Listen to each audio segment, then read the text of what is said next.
తమిళనాట రాజకీయాల్లోకి మరో హీరో రానున్నారు. త్వరలోనే ధనుష్ పొలిటికల్ ఎంట్రీ ఇవ్వనున్నట్లుగా సమాచారం అందుతుంది. ఇప్పటికే ఆయన ఫ్యాన్ క్లబ్ ఒక ఈవెంట్లో అఫీషియల్ ఫ్లాగ్ను లాంచ్ చేసింది.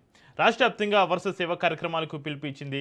వచ్చే ఎన్నికలే లక్ష్యంగా హీరో ధనుష్ గ్రౌండ్ ప్రిపేర్ చేస్తున్నట్లుగా జోరుగా ప్రచారం జరుగుతుంది. అయితే తమిళనాడు ముఖ్యమంత్రి జోసెఫ్ విజయ్ను ఆయన ఫాలో అవుతున్నట్లుగా తెలుస్తుంది. దీంతో రానున్న రోజుల్లో తమిళ రాజకీయం రసవత్తరంగా మారే అవకాశం ఉంది. నటీనటులంతా కూడా రాజకీయ తెరపైన పోటీ పడనున్నారు. అయితే తన పొలిటికల్ ఎంట్రీ పైన ధనుష్ స్పందించలేదు. మౌనమే సమాధానం అంటున్నారు ఆయన అభిమానులు.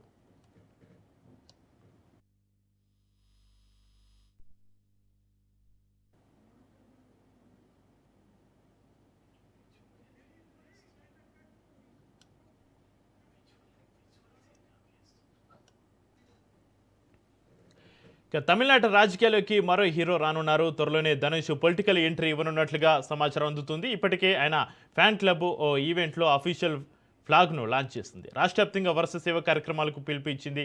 వచ్చే ఎన్నికలే లక్ష్యంగా హీరో ధనుష్ గ్రౌండ్ ప్రిపేర్ చేస్తున్నట్లుగా జోరుగా ప్రచారం జరుగుతుంది. తమిళనాడు ముఖ్యమంత్రి జోసెఫ్ విజయ్ను ఆయన ఫాలో అవుతున్నట్లుగా తెలుస్తుంది. దీంతో రానున్న రోజుల్లో తమిళ రాజకీయ రసవత్తరంగా మారే అవకాశం ఉందా? మరిన్ని డీటెయిల్స్ను మా ఇన్పుట్ ఎడిటర్ శ్రీకాంత్ లైవ్లో అందిస్తారు.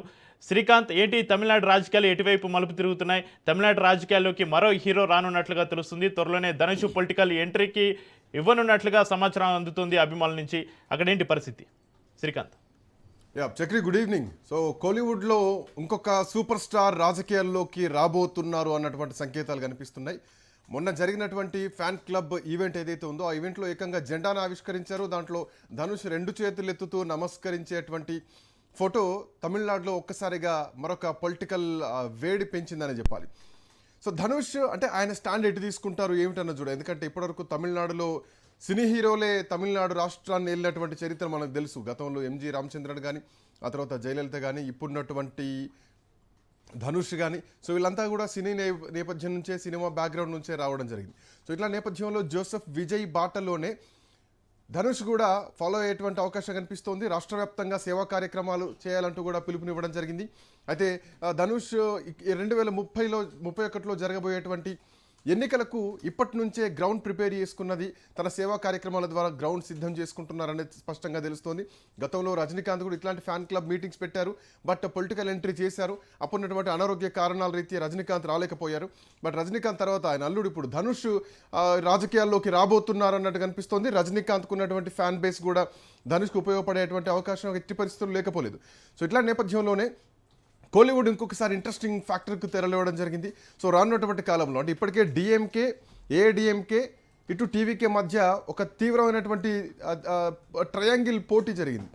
రేపొద్దున ధనుష్ పార్టీ వస్తే కూడా ఖచ్చితంగా చతుర్ముఖ పోటీ ఉండేటువంటి అవకాశం ఖచ్చితంగా ఉంటుందని చెప్పాలి. అయితే ఏ పార్టీతో అలయన్స్ ఉంటారనేది ఇప్పుడే ఏం చెప్పలేము, ఎందుకంటే దీనిపైన అధికారికంగా ధనుష్ ఇప్పటివరకు స్పందించలేదు. బట్ ఫ్యాన్ క్లబ్ మాత్రం అధికారికంగా ప్రకటించేసింది. సో పార్టీ జెండాను కూడా ఇప్పటికే ఒక స్టార్ మార్క్తో నక్షత్రాకారంలో ఉండేటువంటి జెండాను, ఎరుపు రంగులో ఉండేటువంటి జెండాను ఆవిష్కరించడం జరిగింది. సో ఇది ఇక రాజకీయ అరంగేట్రం లాగా దీన్ని మనం ఖచ్చితంగా చూడాల్సినటువంటి అవసరం ఉంది. అయితే ఎంతోమంది సినీ రంగం నుంచి గతంలో కూడా కమల్ హాసన్ కూడా ప్రయోగం చేశారు, కమల్ హాసన్ కూడా ట్రై చేశారు రాజకీయాల్లోకి, బట్ ఆయనకు వర్కౌట్ కాలేదు. At same time captain Vijayakanth కూడా అదే రాష్ట్రం నుంచి రాజకీయాల్లోకి రావడానికి ప్రయత్నం చేశారు, వచ్చారు కూడా. కానీ రాష్ట్రం అంతా కూడా ఆయన ఆకట్టుకోలేకపోయారు, ఆయన అధికారంలోకి రాలేకపోయారు. కేవలం ఒక బెల్ట్, ఒక సెక్టార్ మాత్రమే ఇప్పటికీ విజయకాంత్కి సంబంధించినటువంటి ఓటు బ్యాంక్ బలంగా ఉంటుంది. సో ఇట్లాంటి నేపథ్యంలో విజయ్ విషయంలో అసలు గతంలో ఎవరు కాంది అంటే గతంలో అంటే డిఎంకే, ఏడిఎంకే లాంటి బలమైనటువంటి నాయకత్వం ఉంది. సో ఇందులో విజయ్ మరొక పవన్ కళ్యాణ్ అవుతారా, మరొక చిరంజీవి అవుతారా అంటూ ఇక్కడ కూడా కంపేర్ చేయడం జరిగింది. బట్ వాటన్నిటికీ ఊహకందని విధంగా విజయ్ని ముఖ్యమంత్రి చేశారు తమిళనాడు ప్రజలు. ఇప్పుడు ఇక్కడ కూడా 2 హీరోలు ఉన్నారని చెప్పాలి. అటు ఉదయనిధి స్టాలిన్, ఆయన ముఖ్యమంత్రి కొడుకు ఎంకే స్టాలిన్ కొడుకున్నారు, ఆయన సినీ హీరోనే, ఆయన ప్రధాన ప్రతిపక్ష నాయకుడిగా ఉన్నారు. ఇటు ముఖ్యమంత్రిగా విజయ్ ఉన్నారు, ఆయన కూడా సూపర్ స్టార్. సో రానున్నటువంటి కాలంలో రేపొద్దున ధనుష్ కూడా పార్టీ లాంఛనంగా అఫీషియల్గా లాంచ్ చేస్తే కనుక ఖచ్చితంగా పోటీ చాలా తీవ్రంగా ఉంటుందని చెప్పాలి. సో అంటే ఇక్కడ జెన్జీ మారుతున్నారు, సో యువత మారుతున్నారు, పాతకాలపు ద్రవిడ సిద్ధాంతాలతో ఉన్నటువంటి రాజకీయాలకు స్వస్తి చెప్తున్నారు. సో కొత్తగా వాళ్ళు కొత్త రాజకీయాలను చూడాలనుకుంటున్నారు. ఏడీఎంకే, డిఎంకే కాకుండా ఇప్పుడున్నటువంటి పరిస్థితుల్లో డిఎంకే కూడా ఇబ్బందుల్లోనే ఉంది, ఏడీఎంకే పూర్తిగా ఇబ్బందులు ఉంది. ఏడీఎంకే నుంచి ఎమ్మెల్యేలంతా చీలిపోయి ఇటు టీవీకేలోకి వచ్చేస్తున్నారు. సో రానున్నటువంటి రోజుల్లో ప్రధాన ప్రతిపక్షం అధికార పక్షం మేబీ ధనుష్ విజయ్ల మధ్య ఉండేటువంటి అవకాశం లేకపోలేదు. సో అట్లాంటి ఎపిసోడ్ని మనం 2030లో జరగబోయేటువంటి ఎన్నికల్లో బహుశా చూడొచ్చేమో. ఎందుకంటే డిఎంకేల రాజకీయం అయిపోయిందా అనేది కొంత క్వశ్చన్ మార్క్ అయితే కనిపిస్తోంది. సో స్టాలిన్ ఎట్లాంటి వ్యూహాలతో ముందుకు రావాలా ఇవన్నీ కూడా కనిపిస్తున్నాయి. సో ఇట్లాంటి నేపథ్యంలో ఒకవేళ విజయ్ గనక వస్తే ధనుష్ గనక వస్తే ఖచ్చితంగా రజనీకాంత్ రాలేకపోయారు. ఆయన ఫ్యాన్ బేస్ కూడా విజయ్కి టర్న్ అయ్యేటువంటి అవకాశం ఉంటుంది. అండ్ మోరోవర్ గతంలో రజనీకాంత్ కనుక నిజంగా స్టెప్ తీసుకుంటే ఈరోజు విజయ్కి ఉన్న క్రేజ్ కంటే కూడా రజనీకాంత్కు ఉన్నటువంటి క్రేజ్కు ఖచ్చితంగా ముఖ్యమంత్రి అయ్యేటువంటి వ్యక్తే. సో ఆ అవకాశం మాత్రం రజనీకాంత్ మిస్ చేసుకున్నారు. ఆ అవకాశాన్ని విజయ్ ఉపయోగించుకున్నారు. బట్ విజయ్ పాలన తర్వాత ధనుష్ని ఎట్లా ఆదరిస్తారన్నది చూడాలి. బట్ ఏదేమైనా కానీ ఇక ఆయన అధికారికంగా చెప్పలేను. మోరోవర్ గతంలో విజయ్ ధనుష్ తండ్రి కస్తూర్ రాజా కూడా కొన్ని కామెంట్లు చేయడం జరిగింది. తాను రాజకీయాల్లోకి రావడం ఇష్టం లేదు, రాలేదు, ఎందుకంటే వయసు సహకరించదు. బట్ తన కొడుకులిద్దరిలో ఎవరో ఒక రాజకీయాల్లోకి వచ్చేటువంటి అవకాశం ఉందంటూ కూడా చెప్పడం జరిగింది. సో ఆ ఉద్దేశంతో చూసుకుంటే కనుక ఇప్పుడు ధనుష్ పొలిటికల్ కెరీర్ కోసం అడుగులు పడుతున్నట్టే కనిపిస్తోంది. సో ఫ్యాన్ క్లబ్లందరినీ కూడా యాక్టివేట్ చేస్తున్నారు. గ్రామాల్లో కూడా సేవా కార్యక్రమాలకు పిలుపునిస్తున్నారు. సో పేదలందరికీ కూడా భోజనాలు పెట్టిస్తున్నారు. సో ఇప్పటి నుంచే గ్రౌండ్ సిద్ధం చేసుకుంటుంది, పొలిటికల్ గ్రౌండ్ సిద్ధం చేసుకుంటుంది కనిపిస్తోంది చక్రి.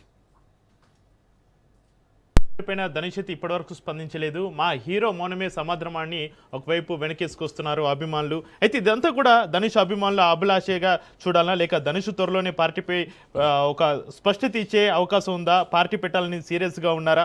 త్వరలోనే తమిళనాడులో ధనుష్ వర్సెస్ విజయ్ చూడాల్సినటువంటి అవసరం ఉంటుంది. ఎందుకంటే fan club official fan club అవన్నీ కూడా సో అధికారికంగా ఫ్యాన్ క్లబ్ లో జరిగినటువంటి ఈవెంట్ కాబట్టి అధికారికంగా అక్కడ ఫ్లాగ్ కూడా లాంచ్ చేశారు కాబట్టి ఆ ఫ్లాగ్ పైన ధనుష్ బొమ్మ కూడా ఉంది కాబట్టి సో ధనుష్ ప్రమేయం లేకుండా ఫ్యాన్ క్లబ్లు నడవడం లేదంటే ఆ సేవా కార్యక్రమాలు జరగడం అంటే మాత్రం ఉండదు. సో ఇవి ఒక లీక్ మాత్రం బయటకు వదిలేరని చెప్పాలి. ఫ్యాన్ క్లబ్ అఫీషియల్గా లాంచ్ చేసినటువంటి జెండా కాబట్టి సో ఖచ్చితంగా ఇక రాజకీయంగా ధనుష్ అడుగులు పడుతున్నాయి. సో ఆయన ఎప్పుడైనా అధికారికంగా ప్రకటించవచ్చేమో. బట్ ఇప్పుడున్నటువంటి ఈ ఎపిసోడ్ చూస్తే మాత్రం భవిష్యత్తులో పార్టీని లాంచ్ చేయబోతున్నారు. సో ఇప్పుడు పార్టీ జెండాను లాంచ్ చేశారు. సో లీక్స్ ఒక్కొక్కటిగా వదులుతున్నది స్పష్టంగా కనిపిస్తుంది. ఎందుకంటే గ్రౌండ్ ఎట్లా ఉందో తెలుసుకోవాలంటే నేరుగా పార్టీ ప్రకటించే కంటే ముందు ఫ్యాన్ క్లబ్లు యాక్టివేట్ చేస్తే అది హీరోలకి సులభంగా ఉంటుంది. సో మన జెండా ఏంటి, మన ఎజెండా ఏంటి అనేది ఒక లీక్ ద్వారా బయటకు వెళ్ళిపోతుంది. సో ఆ స్ట్రాటజిక్ తోటి ధనుష్ ఉన్నారని ఇక్కడ మనం అనుకోవడానికి అవకాశం ఉంది చక్రి. అయితే శ్రీకాంత్, మీరు చెప్పినట్టుగా ధనుష్ కనుసరణలోనే ఇదంతా జరుగుతుందా? సేవా కార్యక్రమాలు అవన్నీ కూడా తమిళనాడులో త్వరలోనే మనం ధనుష్ వర్సెస్ విజయ్గా చూడొచ్చా? ఖచ్చితంగా రాజకీయాల్లో శత్రువులే ఉంటారు, మిత్రులు అయితే ఎవరు ఉండరు. సో ధనుష్ ఎదుర్కోవాల్సిన ఎవరిని అధికారికంగా అధికార పార్టీని ఎదుర్కోవాలి. కాకపోతే అధికారంలోకి వచ్చి కేవలం నెలల సమయం మాత్రమే అయింది కాబట్టి ఇప్పటికిప్పుడు వచ్చి టార్గెట్ చేస్తారని మాత్రం అనుకోవడానికి లేదు. సో ధనుష్ రాజకీయ అడుగులు వేయడానికే గ్రౌండ్ ప్రిపేర్ చేసుకుంటున్నారు. సో రాజకీయంగా ఇంకా దిగలేదు కాబట్టి సో ఇట్ టేక్స్ టైం కావచ్చు. సో అప్పటి వరకు సేవా కార్యక్రమాలతో ప్రజల్లోకి వెళ్తూ ప్రజల్లో సేవ చేసుకుంటూ ఉండడానికి ధనుష్ అడుగులు వేస్తున్న స్పష్టంగా కనిపిస్తుంది. మీరన్న పాయింట్ మాట్లాడాలంటే కనుక అది పార్టీ లాంచ్ చేయాలి, లేదంటే ప్రభుత్వానికి కొంత సమయం ఇవ్వాలి. సమయం ఇచ్చిన తర్వాత ప్రభుత్వ తప్పిదాలను ఎండగట్టడానికి అప్పుడు ధనుష్ తన వాయిస్ని రేజ్ చేసేటువంటి అవకాశం ఉంటుంది. బట్ ఇప్పుడున్నటువంటి పరిస్థితుల్లో ప్రతిపక్షాలకు కూడా పెద్దగా అవకాశం లేదు. ఎందుకంటే విజయ్ చాలా బలంగా ఉన్నారు. ఎందుకంటే టీవీకేను చీల్చడానికి, ప్రభుత్వాన్ని కూలగొట్టడానికి డిఎంకే ఎమ్మెల్యేలు ప్రయత్నం చేశారు. ఎమ్మెల్యేల కొనుగోలు కోసం ప్రయత్నం చేశారు. 30 కోట్ల వరకు కూడా ఇవ్వడానికి సిద్ధం అయ్యారు అన్నది ఇళయరాజా ఒక ఎమ్మెల్యే చేసినటువంటి కీలకమైనటువంటి ఆరోపణ. సో ఈ ఆరోపణల నేపథ్యంలో ఇంకా విజయ్ బలంగా ఉంటున్నారు కాబట్టి సో గ్రౌండ్ ప్రిపేర్ చేసుకోవడానికే ధనుష్ అడుగులు వేస్తున్నారు. సేవా కార్యక్రమాలపైనే దృష్టి పెట్టారని అనుకోవడంలో ఎట్లాంటి సందేహం లేదు. ఇంకా మీరు అన్నట్టు వర్సెస్ ఉంటుందంటే ఖచ్చితంగా ఉంటుంది. ఎందుకంటే రాజకీయ నాయకులు రాజకీయంగా చేయాలి కాబట్టి ఖచ్చితంగా విజయ్ని విమర్శించాల్సింది. ఎందుకంటే మొన్నటి వరకు ఉదయనిధి స్టాలిన్ విమర్శించలేదు. బట్ ఇప్పుడు రాజకీయాల్లోకి వచ్చారు కాబట్టి అసెంబ్లీ మొదలైనటువంటి రోజే రీల్స్ లాగా ముఖ్యమంత్రి కాకుండా రియల్ టైం ముఖ్యమంత్రి కావాలని చెప్పేసి మొట్టమొదటి రోజే ఆయన విమర్శలు స్టార్ట్ చేశారు. సో ఖచ్చితంగా రాజకీయాల్లో విమర్శలు ప్రతి విమర్శలు ఉంటాయి. అధికార పార్టీని ఖచ్చితంగా టార్గెట్ చేయాల్సిందే, మాట్లాడాల్సిందే. సో బట్ ఇంకా టైం పట్టుద్ది. విజయ్కి ఇంకా కొంత టైం తీసుకోవాలి. బట్ ధనుష్కి ఇంకా టైం పట్టొచ్చు. బట్ ఇప్పుడు మాత్రం సేవా కార్యక్రమాలపైన దృష్టి పెడుతున్నారు Chakri. Right, thank you Srikanth.